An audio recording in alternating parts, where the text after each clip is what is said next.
MrBeast just got humiliated, though that might be the least of his problems right now. Because yesterday, he actually was the one humiliating himself because he crashed out over a smaller creator getting ranked higher on the Rolling Stone's most influential creator list. But then also, as if that wasn't bad enough, it got revealed that his company is grossly unprofitable, like somehow losing over $100 million a year unprofitable. But starting with Rolling Stone, the list that they have features a wide variety of influential creators that produce essentially every type of content you can imagine. But also, obviously, with a title like most influential creators, it begs the question, well, what is the criteria? And according to them, for the list, we defined it as someone. Philip asking that question because he's not on the list. He's like, what defines the criteria? Philip, you deserved it. You deserve to be on the list. You got robbed, King. Let me tell you. You big, beautiful bastard. You skinny king. Aren't you under MrBeast talent agency? No. My agent used to be at WME and he switched over to management to go to Night Media. And when he went over there, he asked if I would follow him, like if I would still be his client. And I said, yes. At the time, Night Media was not as big, nowhere near as big. It was just like me, MrBeast, and like a couple other people. Since then, Night Media has grown, expanded massively. And MrBeast had left Night Media, so he's not even part of Night Media anymore. So the long-winded way of answering your question is no. Born from the internet, not a celebrity who jumped on after gaining fame in a more traditional way, who uses their chosen platforms to push conversations forward. So kind of, if you think about it, a super vague definition that gives them a lot of leeway, which is then why you see a kind of a range of names like Dave Portnoy, Iron Mouse, Hassan Piker, Miss Rachel, iShowSpeed, and many, many others. And then with all that, you had MrBeast coming in at number 7, which you might think would prompt a tweet like, oh, that's cool. Or hell, even if it was negative, maybe how many views do I have to get to be number 1? But instead, he decided to take aim at someone on the list above him, writing in a now deleted tweet, according to this list, a guy with 1 million followers is more influential than me. What did I do to piss off the Rolling Stones? Which one, I will say, I don't know if MrBeast thinks Rolling Stone magazine is actually the band The Rolling Stones. But either way, 2, the guy with 1 million followers is Caleb Huron. And he actually responded to the tweet on Instagram in his own way with a post that showed the tweet and the caption saying, "Thank you, Rolling Stone. It's been an honor." You know, this was such a dumb, petty tweet. My favorite thing wasn't even watching people like writing funny tweets and reacting to it. It was actually seeing some people realize in real time that this wasn't like a parody account. This was actually a real thing that he posted. Okay, dude. There's no way MrBeast posted that. That's so funny. No, MrBeast didn't actually post that, chatters. Calm down. It's Caleb is making a joke. Wait, he did? Oh my God, he actually did. Oh my God, he did. Oh my God. Are you real, dude? Why would you post that? You sound so bitter. You're MrBeast. Why the do you care about where you landed on the Rolling Stones influential list? I genuinely thought that he would have the wherewithal not to post some shit like that. You also had creators that have had a past with MrBeast, like Rosanna Pansino, writing things like, MrBeast's mask slipping this much in less than a year has been fascinating to watch. Sorry, Jimmy, Caleb has something you'll never have, a personality. Right, and that, as there were just countless other popular tweets reading things like, MrBeast, I cannot respond directly because you blocked me, but I wanted you to know that Caleb is a comedian who makes many laugh, and you are some sort of Willy Wonka marionette being. God damn, Philip. Bro, what did MrBeast do to get on his bad side, dude? I think it might have been the Aiden Ross collabs, maybe. Philip is some of the best liberalism has to offer, okay? He's usually not the type to just like actively put the crosshairs, put the beat on someone like MrBeast. So I guess...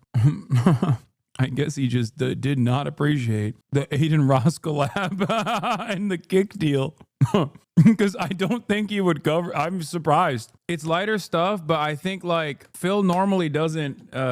He just like kind of shies away from like drama shit. You know what I mean? Like drama adjacent shit, especially if it's gonna like bring a bunch of hate his way. But he seemingly has made an exception, and I suspect it's because it's I assume it could be because it's like the fucking the Aiden Ross stuff. Maybe that might have been a bridge too far. Puppeted by the algorithm. But also, hey, I'll say it wasn't all hate. But some, including creators like XQC, reacting to the list while reading it and saying, 7th place, Caleb Huron. Yo, chat. If I'm MrBeast, I'm suing them. I'm just shut up. Imagine being the guy that has the biggest analytics on the internet for the longest time in a row. I'm not trying to delay it, but guys, he's dominating the internet. To be beaten by Caleb Huron, a guy. My juicer. Obviously, if that was the only metric, then MrBeast would win every year. Like what?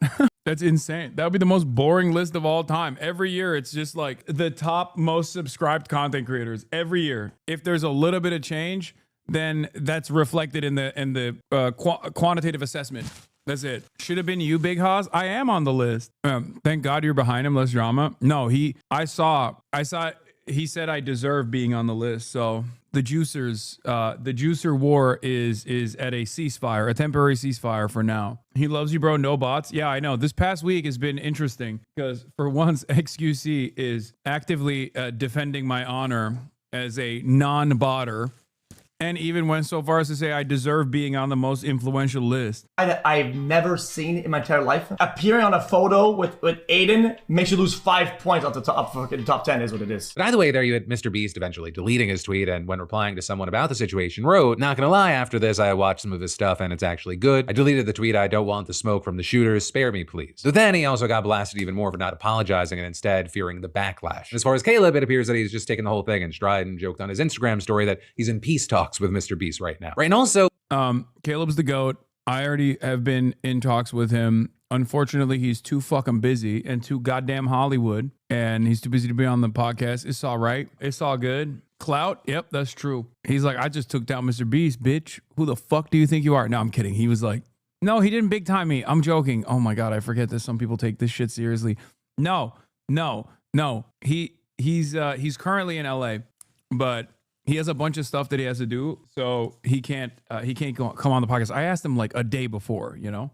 for his part, Jimmy's been trying to move on, and instead he's been talking about how excited he is for Beast Game Season 2, which just finished filming with its $5 million prize. Which actually brings us to the second, and I think far more interesting story with MrBeast, and that is, it's being reported that he's running out of money. And that's not just speculation. Instead, it's coming from a leaked investor deck from earlier this year that was reviewed by Business Insider, with the deck reportedly revealing that in 2024, Beast Industries earned $224 million from YouTube and other media, which, is a ton of money. But apparently, bro, how is that even remotely possible? I do not understand how he was able to burn through $344 million. What the fuck is going on? I guess this is like normal, right? This is he's just doing like Silicon Valley tech company shit. Is that it? This explains the kick deal. Yeah, that kind of makes sense. But I just cannot comprehend how you would do that. Carl Jacobs is very expensive, man. I don't no, you guys don't be stupid. Okay, you're stupid if you think that it's one reason. The amount of money that we're talking about is unimaginably large, both the revenue generated and the costs associated with running this business. Okay, this is a YouTuber. What are we talking about? He's admitted to having a gambling problem on a podcast. I don't think you can gambling problem your way into $100 million. That is like, I don't think people understand how much money we're talking about, okay? A lot of you do not understand how much money this is. This is not a normal amount of money, like $10 million in the hole for gambling. That's a fucking sizable sum, right? That's a lot. Like 10 million, 20 million. When you get to the $100 million category, it's indescribable with like one singular point of addiction. Unless he's just literally putting the business on red or something, okay? Because this is hard revenue. We're not talking about like crypto casinos, like XQC is gambled $1 trillion worth, because it's like all crypto shit. This is totally different. I'm in GDP of Zambia debt. Yeah, I don't think people understand what I'm talking about. Like, that just doesn't, no. Iron Man costs $140 million to make in comparison, and that's not just over 1 year. I bet Feastable is insanely profitable, and ad costs are being offloaded to Beast Industries. Yeah, I don't know. But even then, $100 million over is crazy. $110 million over is crazy, Like, yeah, you need to be in the red if you want, like, some kind of tax avoidance, let's say. Hollywood accounting, but like 120? That's beyond. That was because the company spent $344 million. So you're looking at a negative difference of $120 million a year. So that's usually a non-starter for most businesses, let alone a social media brand. With Jimmy possibly realizing he's got a problem on his hands because in May of last year, he brought on Jeffrey Hausenbold to help out the corporate side. With then, in September, Hausenbold being upgraded to CEO. And Hausenbold has a Just admit you don't know ball. Brother, there's like maximum 1,000 people on the planet that know ball at that level, okay? Like, I'm talking other billionaires don't know ball like that. They would not be billionaires if they were just like dumping $120 million every year. There's levels of this gambling shit. Dude, you're still on the gambling tip. No, I don't. I don't. That's crazy. That's like, bro, that's not gambling. That's when you rob a casino, okay? Ocean's 11 style. And not even. Because I don't think the casino has $120 million in cash.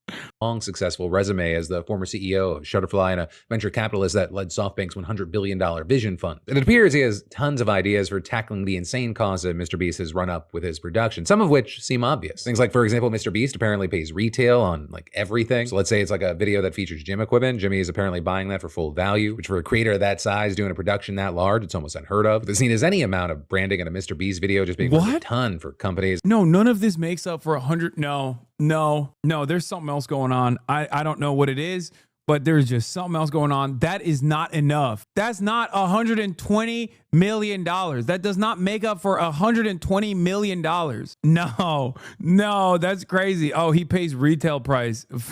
Okay. What the fuck? And he should be working out deals for those items. And so in the case of gym equipment, it'd probably be easy to get that stuff for free or heavily discounted for just mentioning it in a video. And what's even crazier to learn. You're talking about 10 million, okay? If he's over by 10 mil, fine. Maximum. Even then, that's too much. Okay? Nope. No shot. No way. Is that MrBeast reportedly didn't even have a fully dedicated brands team, like the people that would negotiate those deals. And so House & Bold's new 8-person brand team, they're trying to score these kind of items for free or even have MrBeast paid to use them in videos. His company also appears to now be renegotiating advertiser rates by as much as 65%, with House & Bold saying, "We select partners that are authentic and will resonate with our loyal viewers, so we will never work with a cringe product. Sometimes Jimmy has a personal preference, but we have a choice in who to work with and the economics must pencil out too." But then even with all that, you have things probably not turning around if Jimmy gets to continue spending crazy amounts per video, which appears to be why there is now a buzzkill squad that'll have to force budgets on videos and make sure they stick to those budgets. And so that means, no more spending $29 million for just the sets of the first 2 episodes of a Beast Game season and losing tens of millions of dollars on the project. A mistake so massive that even Jimmy said, "I'm an idiot." And reportedly, according to one ex-staffer, these changes over the past few months have meant that it's getting more corporate, saying people were used to the Wild West and now you can't run a company this size that way. Now, with all that said, I think it is hyperbolic to say that MrBeast is running out. The I reviewed 400 Ferraris video was probably a mistake. Dude, there's just nothing that makes sense there, okay? It just does not make sense at all. That is so much money. That is an incredible amount of money. What did he buy every Ferrari on the planet? Like, what are you talking about? Money. Because when you look at it, it appears that the media side's really just the side that's bleeding money. Things like Feastables. And the height of a stack of 300 million $1 bills is over 20 miles, which is kind of a strange way to try to describe how big that number of money is, because no one understands what 20 miles looks like stacked high in the form of $1 bills. So that's like, he bought a tank. Okay, a decommissioned tank is like maximum $1 to $2 million. What are we talking about? Probably cheaper than that. Like, he didn't buy a Merkava. MrBeast products, they're actually very profitable for the company and accounted for about half the revenue. And so to a certain degree, you could argue that all the videos, they're essentially just big ads. So that said, they obviously want that side to also be profitable, and House & Bold's confident that by this year, things will turn around. In fact, in that same leaked investor deck, it claimed that the company is projected to make $317 million in media revenue and spend just $292 million. But for now, we'll have to wait to see how it plays out. Though I'll say, it really does feel like MrBeast is too big to fail. Obviously, those could be famous last words, but his weird, petty reaction to the Rolling Stone thing aside, there's really just never been anyone like MrBeast in our space. Like, his bad view videos are 62 million plus. But yeah, whether it be the Rolling Stone of it all or the business side, I'd love to know your thoughts and reactions. Yeah, that's crazy. MrBeast paying Pentagon prices. Yeah.